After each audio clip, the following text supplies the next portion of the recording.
ejaculatory duct. That tube is prostatic urethra.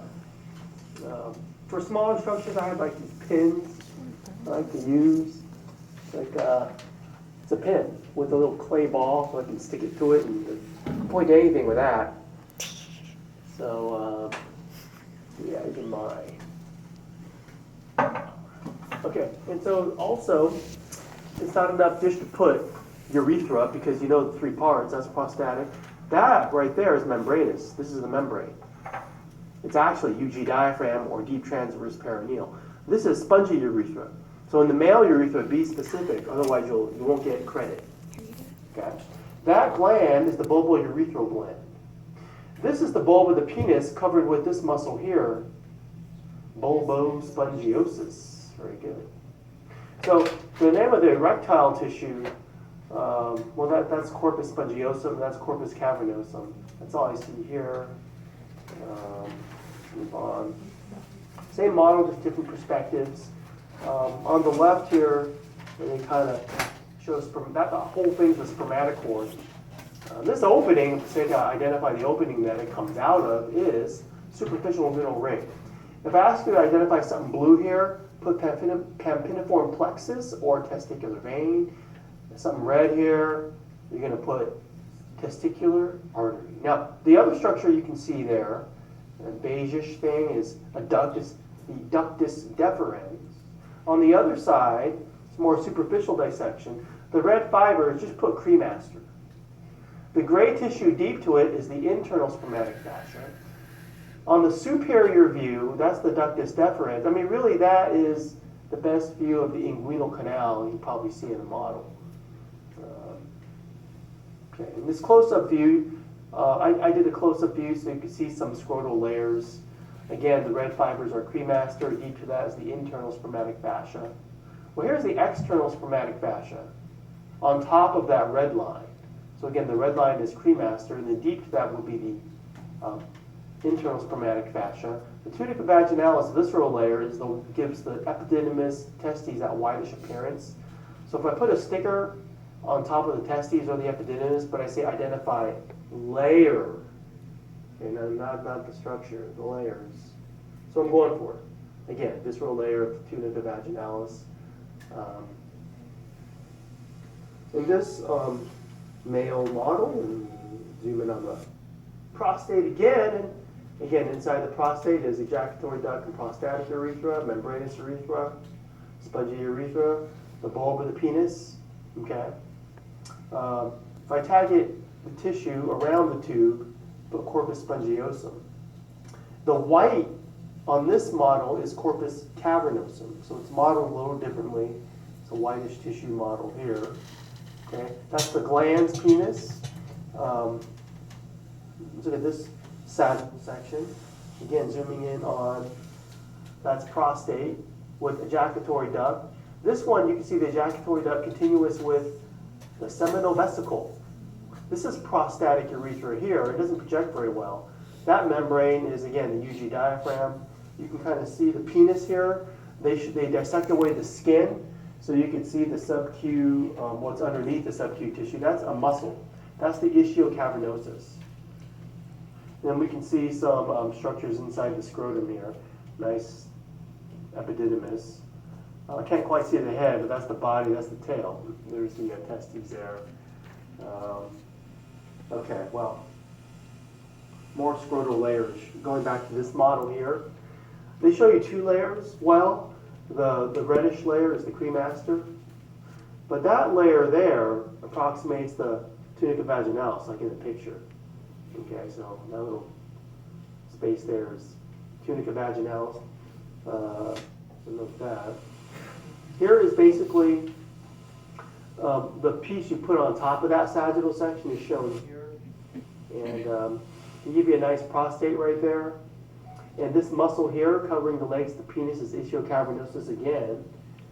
The ductus deferens snapped, but that's all ductus deferens all the way until here. It's still ductus deferens, but you better call it ampulla of ductus deferens posteriorly. That's seminal vesicle there. The red stuff, testicular artery. The blue stuff, testicular veins, or pinnacle plexus. On this epididymis, you can see the head, the body, but not the tail. There's the glans penis there. Moving on. Posterior view of that. It's a different model, but this is the ampulla of ductus deferens, seminal vesicle, and it's the same on the other side. There's the prostate. That's all I really would test you on there. There's some muscles there, but I don't. Right, here's the female, the perineum. The musculature, as you would know, is superficial and deep transverse perineal. These are both ischiocavernosus. The one right here is bulbal spongiosis. This is labia majora, labia minora. That's all I see there. If you look on the inside with the viscera removed, that's the viscera, all the stuff basically, and remove it. And if you zoom in on that, I can see some of those levator ani and coccygeus muscles you're supposed to identify because it forms the floor of the pelvis.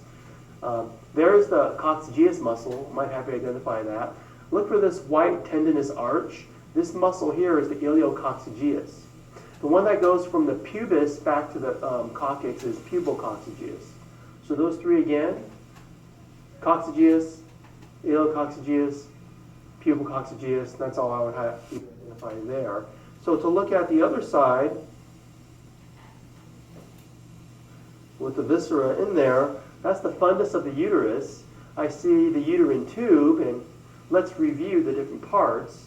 I can see the isthmus, the ampulla, the infundibulum, and then the fimbriae over the ovary.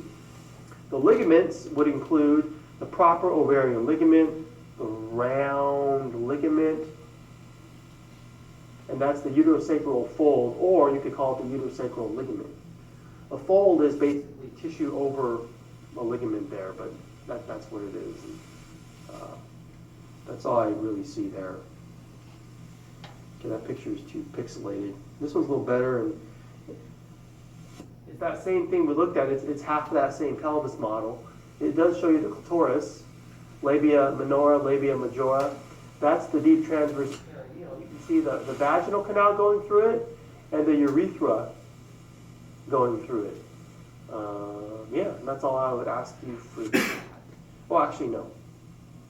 These muscles are shown again here. Coccygeus, iliococcygeus, pubococcygeus. Okay, so they're shown again in half of it as well. Here is another sagittal section of the female. Now the urethra here, behind that, vaginal canal. If I zoom in on this part, I'll put a pin here or here, and you just say fornix, you'll get it right. If I want to test you on the cervix, I'll put a big sticker around this whole region. The isthmus is only at this level. It's at the same level as this internal os. So if I put a pin inside the cervix, the hole, it's cervical canal. But if I point to either end, that will be external os, that will be internal os. So be very careful look where the pin is pointing. Okay? Well, the rest of it, they do show the endometrium, and they show the myometrium from like here to here, and then the parametrium is that layer out there. I may even point to this space. We called it a pouch. It's the vesico-uterine pouch, recto-uterine pouch. Pull back. You have clitoris and labia minora and majora again. So this is the same model if you put the other half back on, but I don't see much there. This model here, I see three things here. I see the clitoris, and this is actually modeled well enough where you should be able to distinguish the glans clitoris and the crest of clitoris. This is the vestibular bulb, and that's the greater vestibular gland. When the bulb fills with blood, it's erectile tissue, it compresses the gland and lubricates the vestibule during sex arousal. So again, those three structures, the clitoris, the vestibular bulb, greater vestibular gland.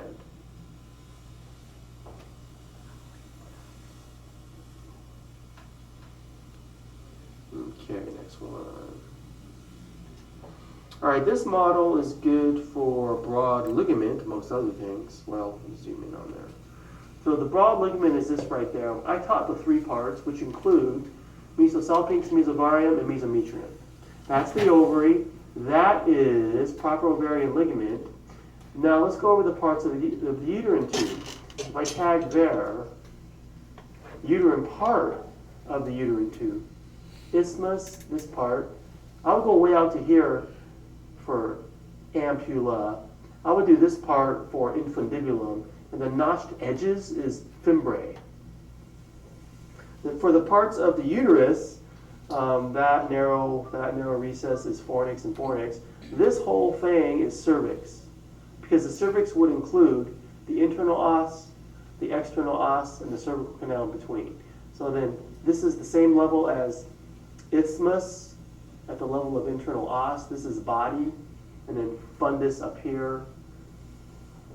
And that's it for that. Getting on to the meiosis stuff, I would just ask you that question. The broad ligament stuff, the mesosalpinx and... Mesosalpinx right here, Okay. mesovarium right there, and then mesometrium right there. Okay. Those are the three parts of the broad ligament. You should know that. All right, this one right here, I would ask you to identify the phase. And I mean, this one is not cell division, it's just interphase. That's what you would put for that. But then this is prophase very early on. These are all prophase earlier and later. You can just put prophase for any of them. I think that's fine. But you should be able to tell which one comes first based on the centrosomes moving apart from each other, right? That's the easiest way to tell. This is metaphase 1, anaphase 1, telophase 1, anaphase 2, telophase 2. Okay, so those are the phases modeled nicely on that board. And I'm not going to show you the whole board. These can come off, right? And I just take them off. They could be a few stations. So you should know them in isolation. You may not get to see every single one of them. All right, the blue fertilization development thing. Okay, this one, let's start with these two.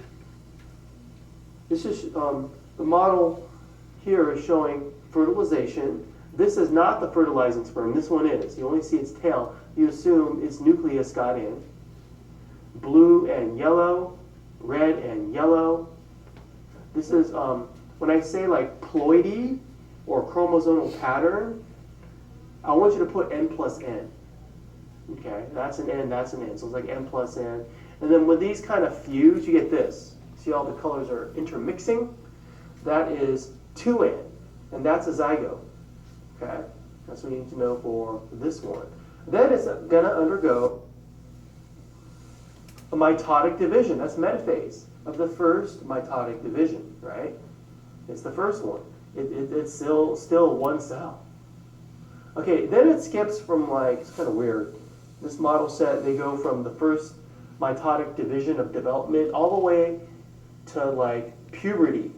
And then you're looking at, in that person's gametes, their chromosomes undergoing prophase 1. I know this is prophase 1 because these are tetrads in three-dimensional space. Okay? And it's got all the same colors, right? As these colors are these colors. So I know this is prophase 1 in the developing gametes of this person after they were conceived. Now, this is model number 4. It can go with these models down here, which are 5, 6, and 7. So it would go prophase 1, anaphase 1, anaphase 2, and then the completion of meiosis 2. These cells are spermatozoa, and they're each haploid. Okay? Now I know it's male because there's an equal division of the cytoplasm being modeled, as opposed to these, which are unequal division. We see the development of the polar body, so you know that's a female thing, where it will go from prophase 1 to anaphase 1, anaphase 2, and the completion of meiosis 2. This is a polar body, the first one. That's a second one. That's the first one dividing. So sometimes I like to kind of mix it up and put the male and female ones together, and you should be able to tell that. You should be able to still identify the phase of cell division or meiosis. This is still anaphase 2, and that's still anaphase 1 for both of them. So further on in development, let's start with these two. These two show sperm penetration. We talked about that. That is the granulosa cells. It's basically what we call corona radiata, zona pellucida. And then 3, I would just say oocyte.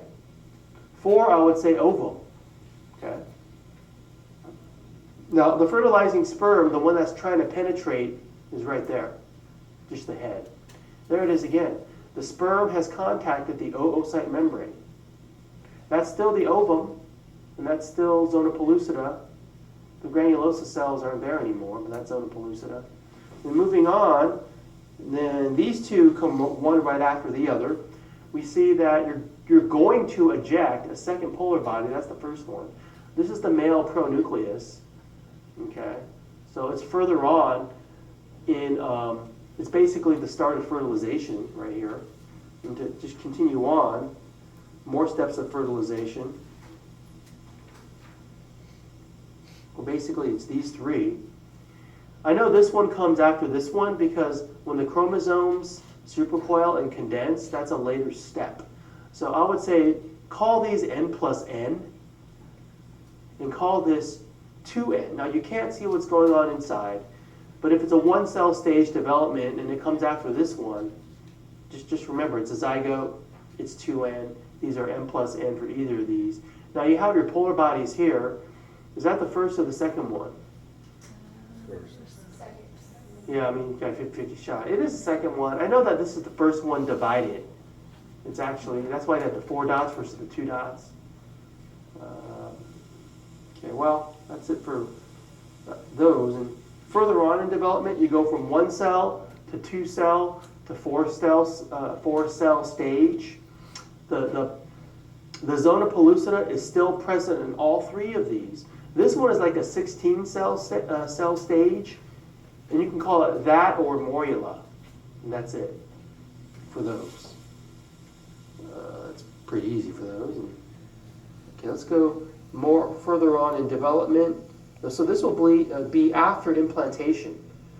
This is like a week post-fertilization. It's a little further along than that. Let's see, I want to check how many days this is. I forget what it says. Oh, where's everything? Are you guys trying to hide stuff so I can't ask you?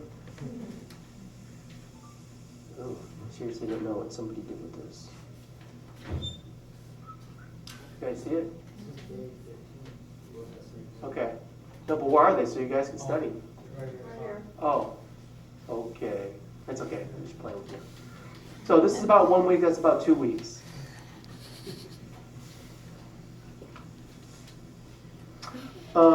What I would identify here, call this a syncytiotrophoblast. That's the superficial layer of cells, or the epiblast, and the hypoblast, or the deep layer. This is the cytotrophoblast, all along here. I'm not sure why they changed from that pink to that yellowish thing. Cytotrophoblast, syncytiotrophoblast. Now that's the endometrium, but you shouldn't call it that. Because remember, when you have a developing embryo, we call it decidua, right? Over here, this little finger-like thing, notice the tissue is the same color as that. It's the syncytiotrophoblast, but now we call it the chorionic villus, the little fingers. And the spaces between the fingers have names. Lacuna, right? And you should put lacuna with maternal blood, because it is shown. Right? So if you see that it's there, put it. Don't just put maternal blood, and don't just put lacuna. You're allowing me the opportunity to remove points. Okay? Just put everything you know. It's lacuna with maternal blood. That is a maternal artery and a maternal vein. Okay? And it's all the decidua here. Okay, got the 2 balloons here. The top balloon is the amnion, that's the yolk sac. The little caudal outpocketing, you should know, that's the allantois. So if I label either of these layers, put again epiblast or hypoblast, just like over here. All right, that's all I see for those 2. All right, so then for this one, it's about a month in. Let me zoom in on it a little bit. If I tag any of the endometrium here, call it decidual basalis. On the other side is decidual capsularis. If I put a pin here, put chorionic villus. Or if you put embryonic vessels, I would accept that too, because it's hard to tell what I'd be pointing at because they're all on top of each other. This is the lacuna with the maternal blood. This one shows gas exchange. It goes from red to blue and then it drains out there. So maternal vein, maternal artery. That's the umbilical stalk or umbilical cord. That's the yolk sac. The white thing is the amnion. It's the embryo inside. That's all I would ask for that one. Any questions on those? For the outer part, what did you want to call it? The white thing? No, on the, This thing? yes. Decidua basalis or Decidua capsularis. Okay. Okay. All right, so for this board, I had better pictures on another thing. This one here.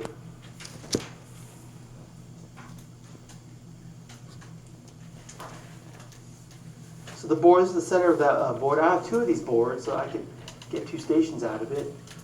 It shows the follicular phase, ovulation, luteal phase, the 28-day cycle. So remembering your physiology still helps you for this board. And we see immature follicles here, but that's a Graafian. That's a mature follicle. It ovulates there. It kind of got cut off there, but that's the oocyte. That's the corpus luteum, corpus albicans.